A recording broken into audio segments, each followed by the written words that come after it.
नमस्कार।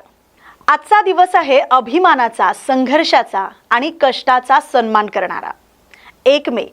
एक असा दिवस जो महाराष्ट्राच्या इतिहासात सुवर्णाक्षरांनी लिहिला गेलाय आणि त्याच वेळी जगभरातील कामगारांच्या हक्काचा आवाज ठरलाय।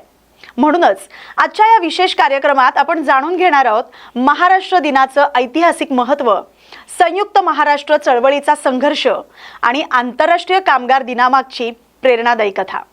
चला सुरुवात करूया महाराष्ट्र दिनापासून। महाराष्ट्र दिन 1 मे 1960 रोजी हा तो दिवस जेव्हा महाराष्ट्र राज्याची अधिकृत स्थापना झाली। भाषिक आधारावर राज्यांची पुनर्रचना करताना महाराष्ट्र आणि गुजरात हे 2 स्वतंत्र राज्य निर्माण झाले। पण हा प्रवास इतका सोपा नव्हता। संयुक्त महाराष्ट्र चळवळ मराठी भाषिक लोकांसाठी स्वतंत्र राज्य मिळवण्यासाठीचा लढा होता। या चळवळीत हजारो कार्यकर्त्यांनी सहभाग घेतला, अनेकांनी बलिदान दिलं।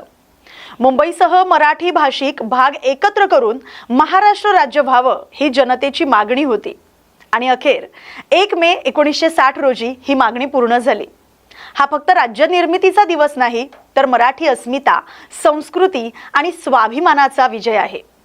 दरवर्षी 1 मे रोजी महाराष्ट्र दिन साजरा केला जातो। मुंबईसह राज्यभरात ध्वजारोहण, परेड, सांस्कृतिक कार्यक्रम आयोजित केले जातात। शासनाकडून विविध क्षेत्रात उल्लेखनीय काम करणाऱ्यांचा सन्मानही केला जातो। म्हणजेच महाराष्ट्र दिन हा इतिहासाची आठवण करून देणारा आणि भविष्याची दिशा दाखवणारा दिवस आहे। आता वळूया त्याच दिवशी साजऱ्या होणाऱ्या आणखी एका महत्त्वाच्या दिवसाकडे, कामगार दिन।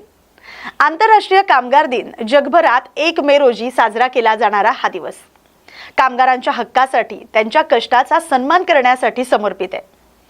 19व्या शतकात औद्योगिक क्षेत्रात काम करणाऱ्या कामगारांना अत्यंत कठीण परिस्थितीत काम करावं लागत होतं। दिवसभरात 12 ते 14 तास काम, कमी वेतन आणि अन्यायाविरुद्ध कामगारांनी आवाज उठवला। 8 तास काम, 8 तास विश्रांती आणि 8 तास वैयक्तिक वेळ ही मागणी पुढे आली। या संघर्षातूनच कामगार दिनाची संकल्पना उदयाला आली। भारतामध्येही कामगार दिनाला मोठं महत्त्व आहे। देशाच्या विकासात कामगारांचा मोठा वाटा आहे। कारखाने, शेती, बांधकाम, सेवा क्षेत्र सर्वत्र कामगारांची मेहनत दिसून येते। आजच्या आधुनिक युगात कामाच्या अटी सुधारल्या असल्या तरी कामगारांच्या हक्कांबाबत जागरूकता ठेवणं तितकंच महत्त्वाचं आहे। म्हणूनच कामगार दिन हा केवळ साजरा करण्याचा दिवस नाही, तर त्यांच्या कष्टाचा सन्मान करण्याची जाणीव करून देणारा दिवस आहे। 1 मे एका बाजूला महाराष्ट्राच्या अस्मितेचा उत्सव आणि दुसऱ्या बाजूला कामगारांच्या कष्टाचा सन्मान। हा दिवस आपल्याला सांगतो इतिहासाचा आदर करा, मेहनतीची कदर करा। महाराष्ट्र दिन आणि कामगार दिन हे दोनही दिवस आपल्याला संघर्ष, एकता, मेहनतीची प्रेरणा देतात। चला या दिवसाचं महत्त्व जाणून घेत आपणही आपल्या कामात प्रामाणिकपणे योगदान देऊया। पुन्हा भेटूया एका अशाच विषयासोबत। तोपर्यंत नमस्कार।